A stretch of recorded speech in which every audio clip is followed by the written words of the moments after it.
Hi everyone, it's Karen here. Welcome to another video with me and Lavinia Stamps.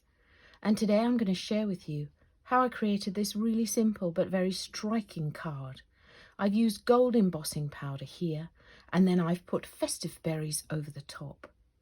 This one, using exactly the same stencil, I've embossed in white embossing powder and used peeled paint, mustard seed and spiced marmalade, all in distress oxides, over the top. The technique for both of these cards is exactly the same. So, as I said, for this one, festive berries with my stencil brush,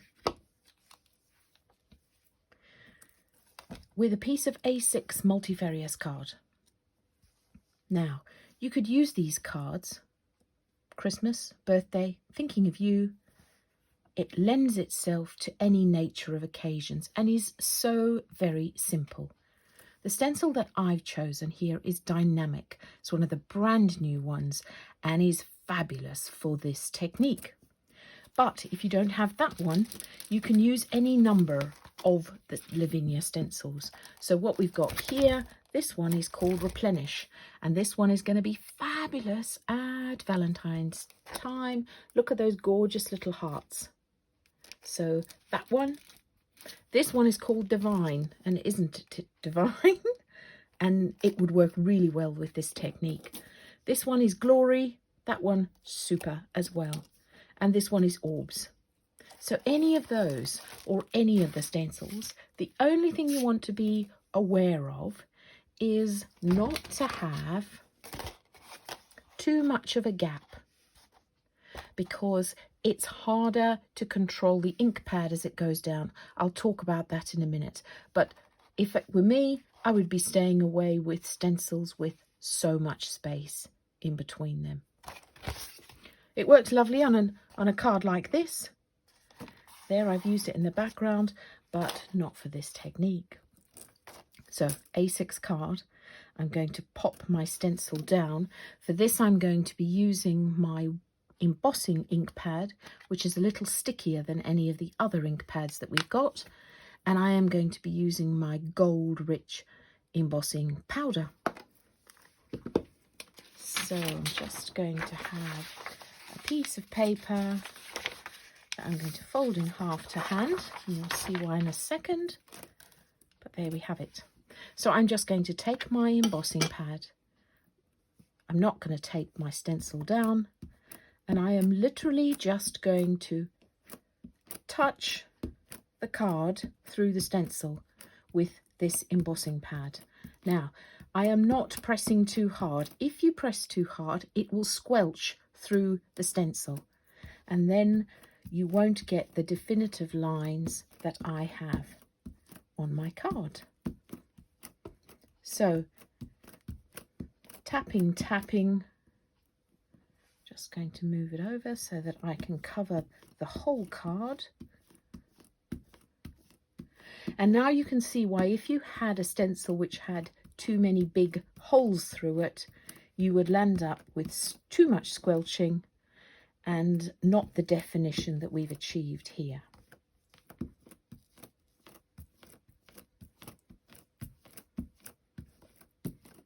So there we have it.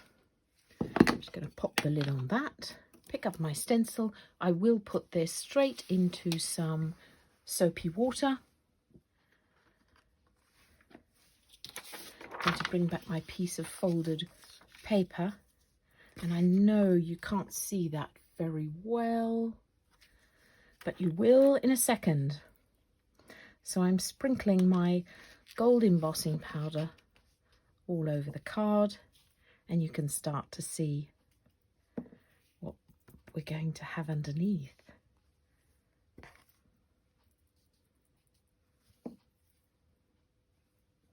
Just making sure I haven't missed any pieces here,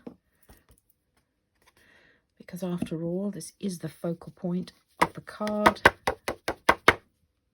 Lovely, look at that.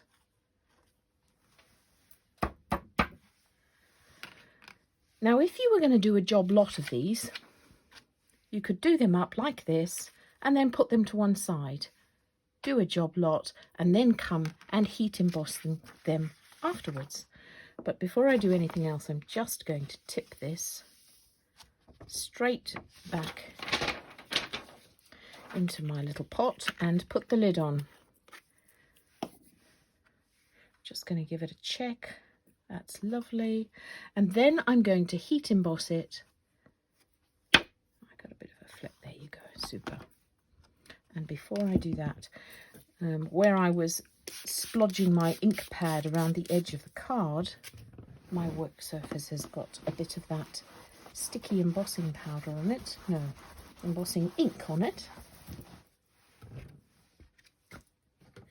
So what you want to do is make sure that your heat gun is well warm before you start to emboss it, and that way you're less likely to burn the card and more likely to get an even result really quickly. So there we have it, beautifully embossed. You can see that lovely crisp image and how it's come through the stencil. And then really simply you're going to take your colours. As I say, I'm using Festive Berries in Distress Oxides for this one. And I am literally going to cover the entire card with my colour. And as I showed you in the one with the white embossing powder, I used 3 colourways. And to do that, I just put a patch over here, a patch over here, and filled in the rest. Don't worry if you're going over the embossing powder and it dulls it a little, because we've got a quick little technique which will buff it up and make it really bright and shiny too. So you can see how super quick this is.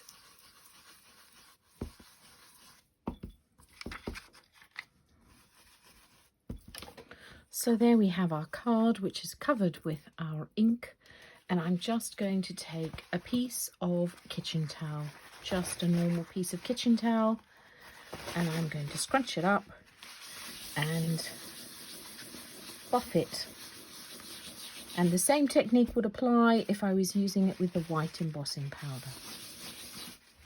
So you can see now the difference between the side that I've buffed and the other side. The other side is a little duller. Hey, if you were looking for the antique sort of look, then don't need to buff it.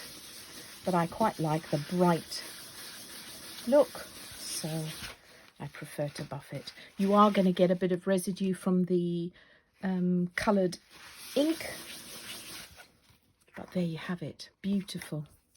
And that is as simple as it is. So then I just stamped heartfelt verses on a piece of little card, cut it out, and I'm going to pop that on the side of my card.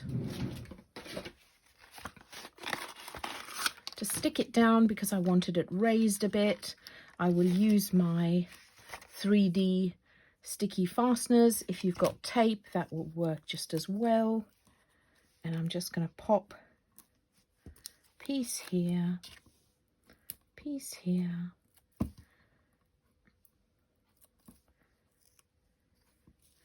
And I'm just going to pop this at the bottom there on my card. And then what I would do is take my ribbon, mount it to the back of my card and put it on the face of my card.